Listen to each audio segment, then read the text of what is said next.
a hotel today, and this is a Port Jervis area diving school. It's done annually on an annual basis, and we'll look around and we'll see who's here.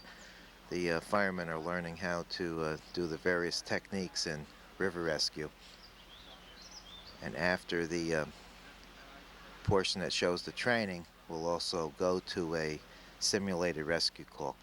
It's a unique opportunity. I don't think we've ever filmed anything like this before. Thank you very much for watching.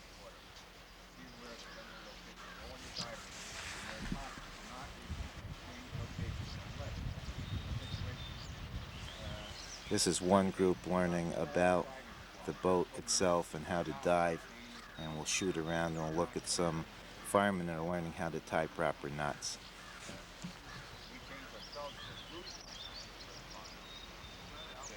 As we scoot around, you get to see the beautiful Delaware River.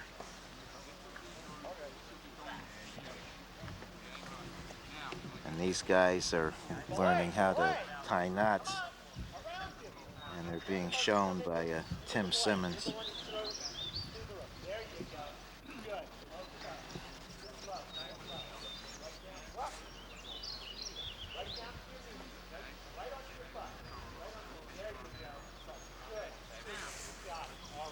Up on the hill, there are some firemen learning how to do rope throwing or some such other rescue techniques.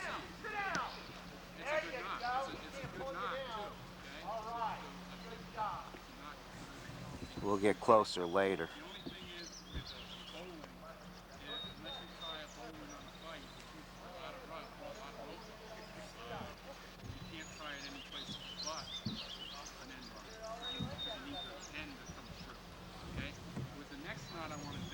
Alright, let's go over and get a little closer. And the thing with this, the only thing you have to watch out with this is that you make sure that you dress it up or as you pull it together, you make sure that you've got it fairly laid out nice, okay, so it looks pretty decent. The better a knot looks, the better it works in most cases, okay? It holds a lot better and it's not binding on itself and it doesn't slip as much. You set it, you dress it, and it looks pretty decent, okay?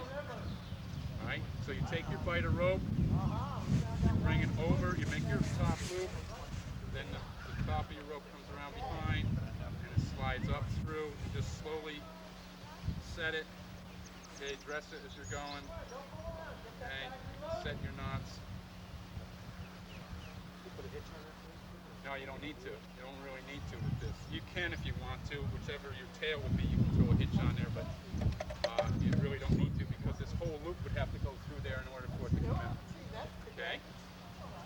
Now, the nice part about doing a figure eight, if it's a end line knot, you can zap it on there real quick. And if you want to use, as I said before, remember you want to pull on the rope, you want to have a handhold. Well, you can throw this on your carabiner, okay, end line, and then reach up arm's length and just pull a bite of rope to you, right? You make your figure eight, and you got a handhold right there. Right? You don't have to use a lot of rope in order to do the figure eight, the bowling on a bite either, which you can actually do, but it uses up a lot of rope. Okay, so you can do that also. Now, let's say as like they're practicing up there, where Bill had one guy pull real hard. All right, you're working in water where it's going to be kind of fast. Okay, the water's moving. You got a diver out there, and you might be a little bit afraid of the fact that if he starts to take off, you might not be able to hold him with the rope. So it's either let go or get pulled in. So what you might want to do is find yourself a tree, maybe a small tree like that one right over there, and take your bag back, take the end of your bag and tie it off, and then if he does start taking off, you know, when it hits the end of the rope, you're going to tend him on the line, but, you know, it's just so the line doesn't get away from you. If you happen to drop it or if he starts to take off, you've got it tied off to a tree, you know, right behind you. So what you can do is this, okay? Tie yourself a single figure eight this time, okay? So what you're going to do, way down here by the end if you can, okay? Tie a single figure eight. So it's a loop over the top, around behind the rope, and then back up, pull the rest of your rope up through. Now don't pull it real tight though, just kind of loose. Just a loose figure eight, like that, okay? All right, now, leave your foot right there. Leave your foot right there. His foot's the tree, okay? I take my rope around the tree, and I bring it down. Now, what I'm going to do is I'm just going to retrace my figure eight. So the rope comes in where it goes out, it goes down, it goes around, it goes back this way, comes around, and it follows this right back out that way. And there's my rope going to my dive. Okay? It's what they call a figure eight follow. Okay? What I ended up here was that like that figure eight on the bite that I did before, only I couldn't do it because I can't put it around the tree like that, right? So let me show you what I did again, okay? I put a single figure eight in my rope.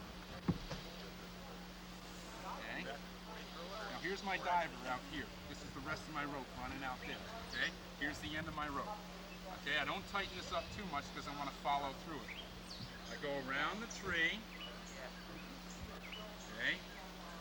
By the way, I use a much sturdier tree than this. Okay. Chicken nuts. Okay. Then I just follow whatever this did. Okay. I come through here.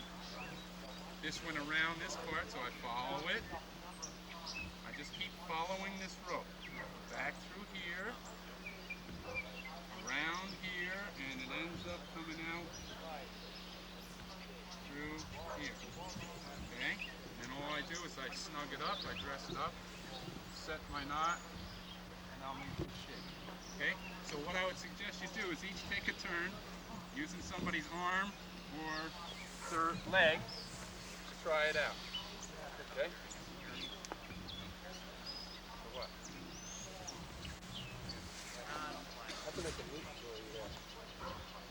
No thanks.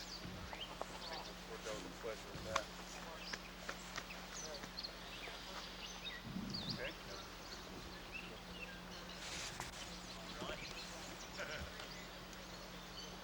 Okay. So Baskets and start down the river, and then the boat tips over and we drown them. We really don't. So the trick is, you put them on a backboard or something, have a preserver on them, earmark a couple divers that have specific responsibility when if anything happens in their boat, they go with the backboard. So be careful. We get into such a deep situation. If using a jet outboard, be aware of sand can be stuck into the propellers, etc., as can small rocks. Trees can also, and grass can also be sucked into this grate on the bottom, cut the water off. And what's going to happen is your motor's going to get hot, and you won't get any water in there to keep it cool. We haven't had as much problem as Jervis had. Because ours, you're not going to go anywhere. Once we suck that full, forget it. You're going to have to shut down. Ours keeps going, but the problem is we're not as quickly as aware of it as he is. We've had trouble more with the leaves in the fall. Okay? When moving down river, always attempt to go with the flow and maintain the same speed or more than the current. Now, if you want to pull the motor up, slow down, no problem with that. But what we're telling you is that the river's moving fast, and for whatever reason you decide to go with the motor running, make sure you move with the current. If you don't, you just have to bob it back and forth, striking everything in sight, and totally unmanageable. So go with the flow.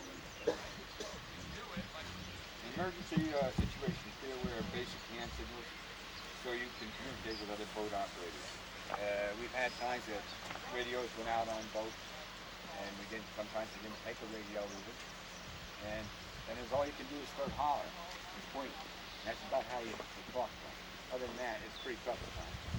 But most of the time you should make sure you've got a good support system. What we're saying again there's no book that says specifically you do this with contact so but be aware of if you have to make an emergency way of communicating with whatever skills you can, let them know what the problem is. Be constantly aware of your surroundings. We can't emphasize that enough. It's an ever-changing thing out there in the river, especially in emergency situations, especially if the water is cold and dangerously high. So be totally aware of your surroundings. A lot of people are counting on you to use the boat anymore. When moving on the water at night, attempt to use natural light when possible as spotlights. Flashlights will disrupt your night vision and draw insects by the thousands. Well, if you can possibly use the moonlight, don't even have any light. We've actually ran the river some nights without light. But it's not to the point anymore. Kevin mainly runs the features going. But we do have a pretty good light that we put on the front. We don't have trouble with the plugs really in the back too much. And it lights up good enough that you're really safe. And we like it. And whatever is best for you. Where I had a tough night, I forget what summer it was, but the bugs were just so bad I had to wear sunglasses at night just to keep the bugs out of my eyes. Fast situation where we had to move on. So whatever works best for you, we're just trying to make you aware of what you're getting. Yo, I think that was a 75-foot bag. I bet I threw 70 of it.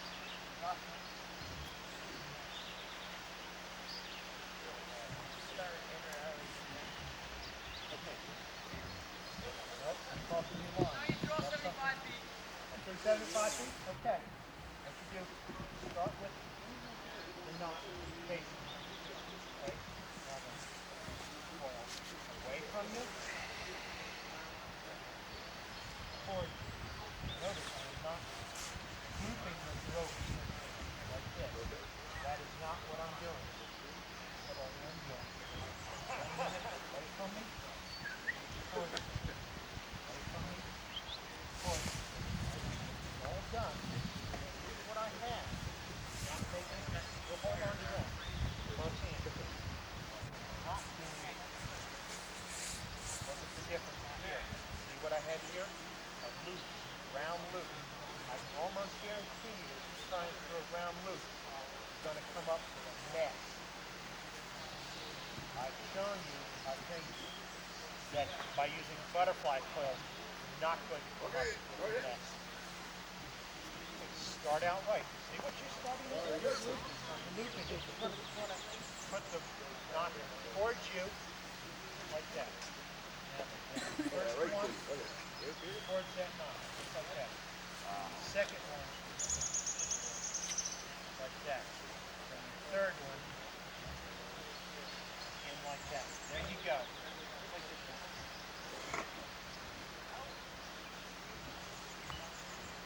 Nope, you looped it. I just watched you loop it. I watched you loop it. You brought it up. In that way. Good. In that. There you go.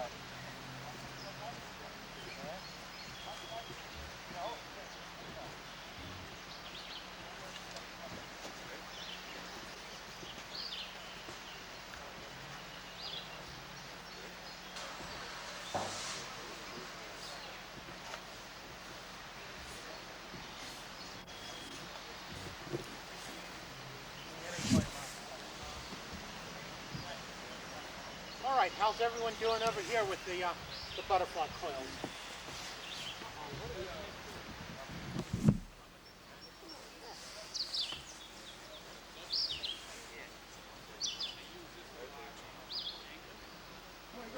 Technonom.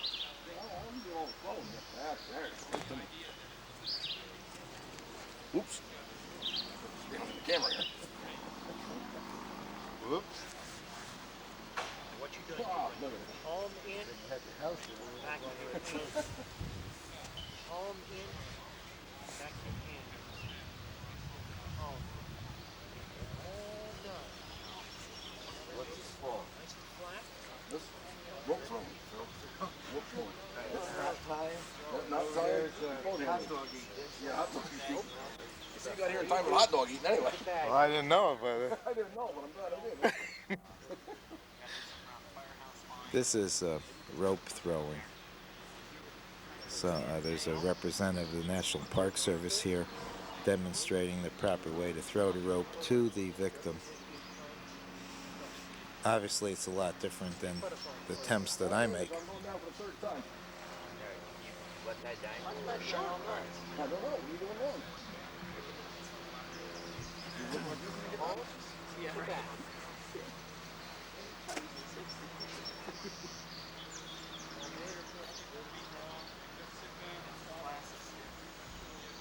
I don't know. Oh, you didn't believe me. Okay.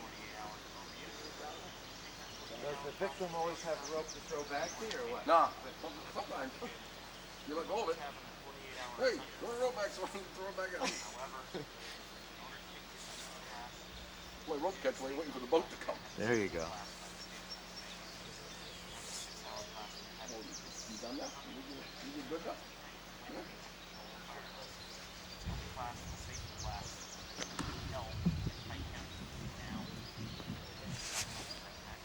Belay? Just because you're throwing it a different way. Shows you what they call double fisherman's knot. That's a little bit more complicated. Really doesn't work. So we went from rope throwing back to knot tying. Tie two lines together, back them up with a half hitch. And then back to,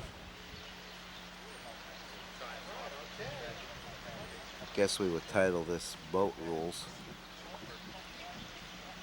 Boat and motor rules, things to watch out for when you're in the water with the boat. And then in addition to all that, looks like we have over here another specialized firematic event called hot dog eating, which probably they'll be going to rather shortly. Don't have to spend too much time here. We all know about hot dog eating and beer drinking, or refreshment drinking.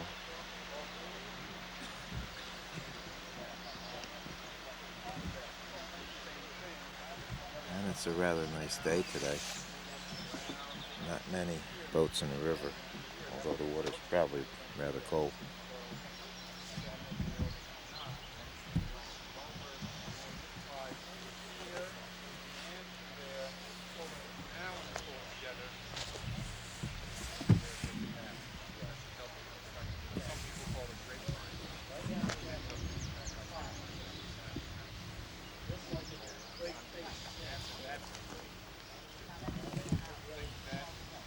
Over here we have some local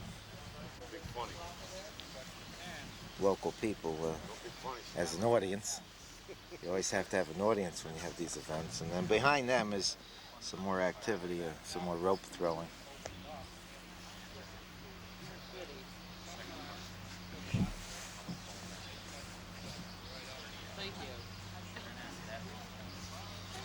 Everybody wants to be a movie star, they just don't know it.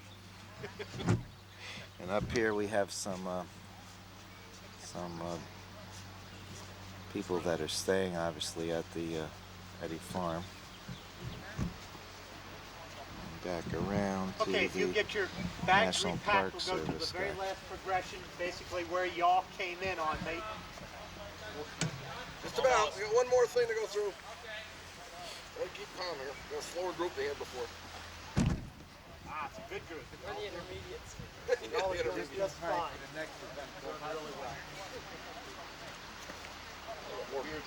More rope. I got one more bag here. Let me borrow this bag for a second.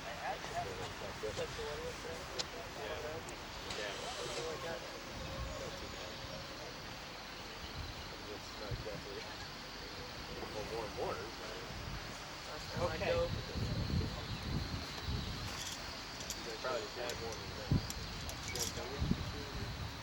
To go where we were when y'all came in. Again, the idea of this is that it's simple, it's easy. I personally own 2 of these bags. Park Service, we own a whole lot of them. We normally take at least 2 per person on patrol workers when we go on canoe patrol. Now that you've come across a situation where an individual has a foot fracture or something like that in the river, you dispatch the dive team, but it's going to take them a while to get there.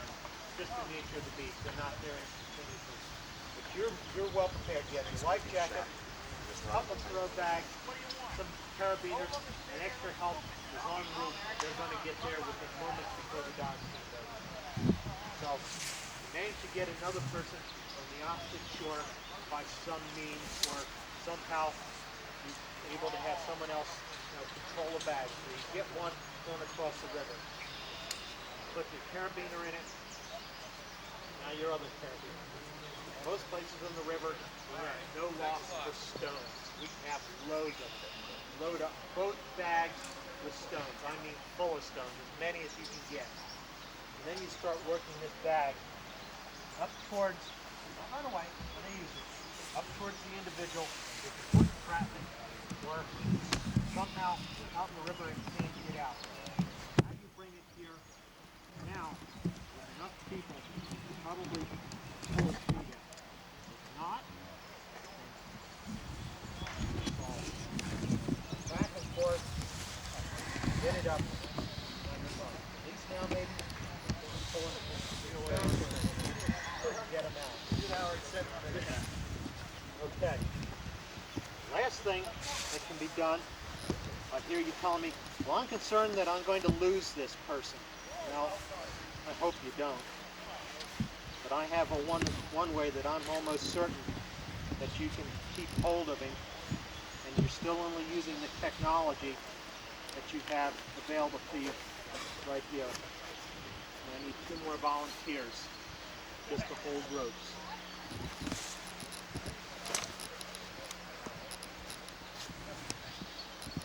You'll come up right behind him here. Don't run too far away. That's good. Again, all we're using is the same technology that we had available to us before. And now we have this person out in the river, 1 person on either shore. Simply clip in with this. I throw this one across to the other shore. And now look what I have.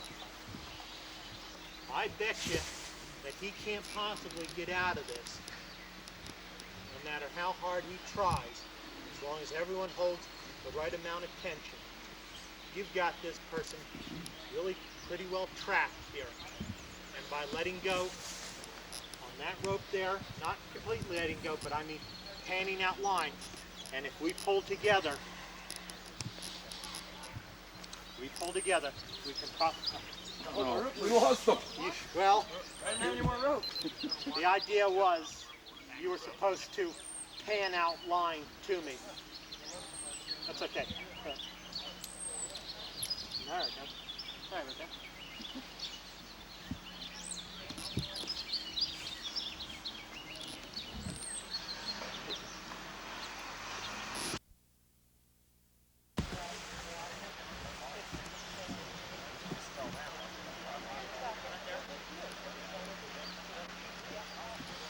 Now it's lunchtime, so we're into the hot dog hamburger eating. And I guess the training will continue afterwards. We're going to probably leave here and then come back to the rescue call. And we'll be in the fire police vehicle when that call goes in.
Okay, we're back after lunch, and there's going to be some sort of a presentation, then some more diving activity, and we'll hang around for a little bit of that, and then after that we'll come back for the rescue call.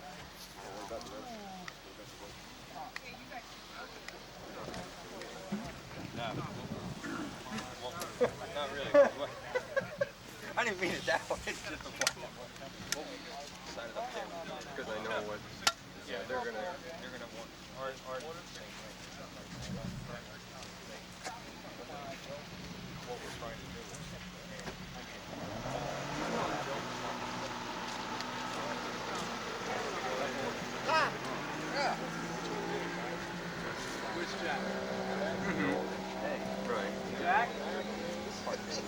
Where's Jack? We didn't go home because his truck's How you might boat. They went to go to the potty. Oh, okay. Went to the potty. Oh, did he? We need you too.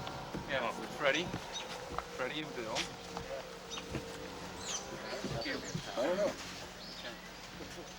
Well, from the Port Jervis Diving Squad for Sparebush and Matamoros, we made up some plaques for over 30 years of service. This one here is presented to Sparebush Diving Squad by the Port Jervis Diving Squad in recognition of 30 years of friendship and service. Thank you very much. I hope we have another 30 years of friendship and service. 30 years of recognition from the Port Jervis Diving Squad to the Matamoros Fire Department Diving Squad. Thank you. So I have to say a few words, Fred. On behalf of Matamoros, we'd like to thank you. Along with that, for all the years I've actually been with Port Jervis and Sparebush, I think we've had a good time. We've had a lot of good divers, and I hope we have many more to come in the future. And with the other people, Westfall, Milford, as they've been their squads along, we sure need more divers, and they'll be more than welcome.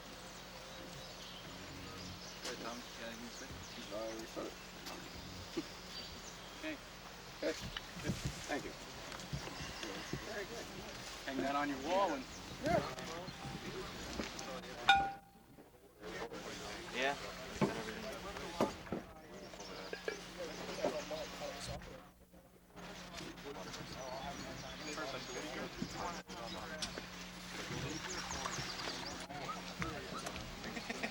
You really don't own that yet either, right?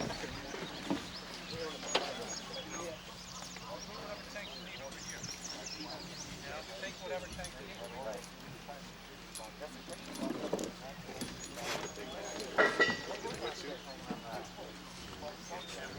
Some of the participants in the training program today. As you can see, there's a rather large crowd of guys that are willing to put the time in to save other people's lives, which is really a credit to all of them. Almost And there are the chefs cleaning up after lunchtime. Also donated their time.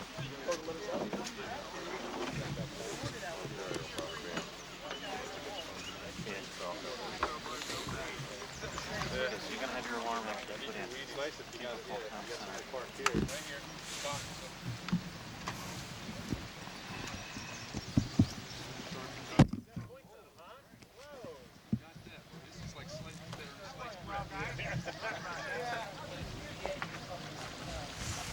We had it on.